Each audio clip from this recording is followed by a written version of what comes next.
ازيكم يا حلوين؟ يا رب كلكم تكونوا بخير. عاملين ايه يا بنات؟ النهارده باذن الله هنعمل اول فيديو في سلسله العنايه الخاصه. علشان نستعد للعيد لازم نعمل استعدادات قويه جدا ونبدا من بدري علشان نوصل على العيد نكون بقى امارات كده ونكون مستعدين ونبقى زي القمر، وما يكونش بقى وشنا باهت او شعرنا ناشف او اي حاجه. لازم نبدا كده من بدري علشان عبال ما نوصل للعيد نكون وصلنا للنتيجه اللي احنا عايزينها. والنهارده ده هيكون اول فيديو في سلسله العنايه الشخصيه، وهنبدا ان شاء الله بالشعر لان الشعر بيحتاج شويه وقت اطول، فعايزين نبدا بيه هو اول حاجه. يلا بقى روح هاتي ورقه وقلم، يلا بينا نبدا على طول. عايزه بس انبه يا بنات على حاجه مهمه قبل ما نبدا، ان احنا لو عندنا اي مشكله صحيه، يعني شعرنا بيقع بطوله او في اي مشكله صحيه عندي، فانا لازم اعمل تحاليل. بتابع طبعا مع الدكتور الخاص بالعنايه بالشعر وكده، بيكون دكتور جلديه. بتروحي له هو بيكتب لك التحاليل اللي انت محتاجه تعمليها، وبتبداي انك تعملي التحاليل دي علشان لو في عندك عنصر في المعادن بتاعت جسمك ناقص زي الحديد او الزنك او ايا يكن، فالدكتور بيبتدي يديكي العلاج المناسب ليكي، علشان انت مهما ما عملتي عناية خارجية وانت اصلا عندك مشكلة صحية او مشكلة داخلية مش هتلاقي نتيجة. فدي معلومة مهمة حبيت ان انا ابدأ بيها الفيديو معاكم. طيب، روتين بقى العناية بالشعر هيكون عبارة عن ايه؟ هيكون يا بنات عبارة عن 3 روتينات. روتين يومي، حاجات انا بعملها اوريدي كل يوم، وروتين اسبوعي، حاجات بعملها مرة او مرتين في الاسبوع، وروتين شهري، حاجات بعملها مرة واحدة او مرتين بس في الشهر. فهنبتدي بقى نمسك حاجة حاجة علشان نعرف ايه الحاجات اللي المفروض ان انا اعملها كل يوم، وايه الحاجات اللي ممكن اعملها مرة واحدة في الاسبوع، وايه الحاجات اللي ممكن اعملها مرة او مرتين بالكتير او في الشهر. واول طبعا نوع معانا هو الروتين اليومي، وده اهم حاجة فيهم ان هو مهم لكن هو بسيط جدا. انت كل اللي محتاجه انك تعمليه بشكل يومي انك تعملي مساج لمده 5 دقايق لفروه راسك، سواء باطراف صوابعك او بالفرشه السيليكون المخصصه لمساج فروه الراس، وانك ترطبي شعرك بمرطب يكون مناسب لطبيعه شعرك، سواء سيرم او كريم للشعر اللي انت بتفضليه، وانك تسرحي طبعا شعرك بمشط خشبي او بحاجه سيليكون، وتعملي التونر الروزماري. ده مهم جدا، ممكن تستخدميه مره الصبح ومره بالليل، او على الاقل مره واحده بالليل قبل ما بتنامي.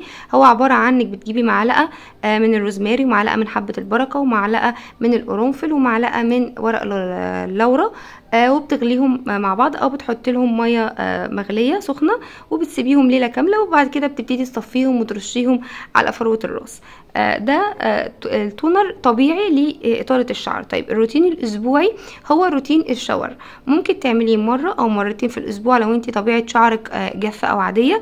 لو طبيعة شعرك دهنية فانت هتحتاجي تعملي الروتين ده حوالي 3 مرات، ولكن مش بنفس الخطوات، ولكن موضوع الغسيل بس، غسيل الشعر لو انت طبيعة شعرك دهنية وبتفرز دهون كتير.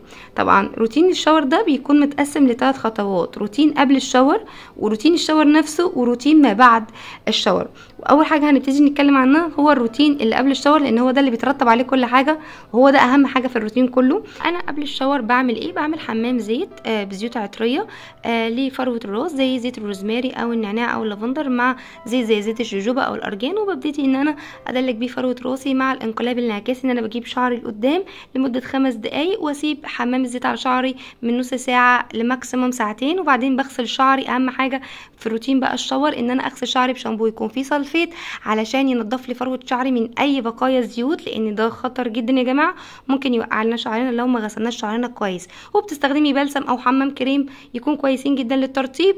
وبعد الشاور طبعا بترطبي شعرك بسيرم او بكريم للشعر يكون مناسبين لطبيعه شعرك ولنوع شعرك. طيب، الروتين الشهري انا بعمل فيه ايه؟ بستخدم شامبو للقشره مره او مرتين، حتى لو شعرك مفيهوش قشره، وحتى لو شعرك مش طبيعته دهنيه. لو شعرك طبعا دهني لازم تعملي الروتين ده، لو حتى شعرك مش دهني بيبقى مره واحده في الشهر بتستخدمي شامبو للقشره علشان تحافظي على فروه الشعر، خصوصا لو انت بتعملي حمامات زيت كتير، فعشان تبقى وقايه منك للقشره، عشان القشره دي بتبقى من اسباب تساقط الشعر. طيب، استخدام سكراب مره او مرتين بردك في الشهر، ممكن تجيبيه جاهز وممكن تعمليه انت في البيت بقهوه وخل تفاح اثناء الشاور كده، وتبداي ان انت تفركي بيهم فروه راسك لحد لما تحسي ان هي نضفت كويس.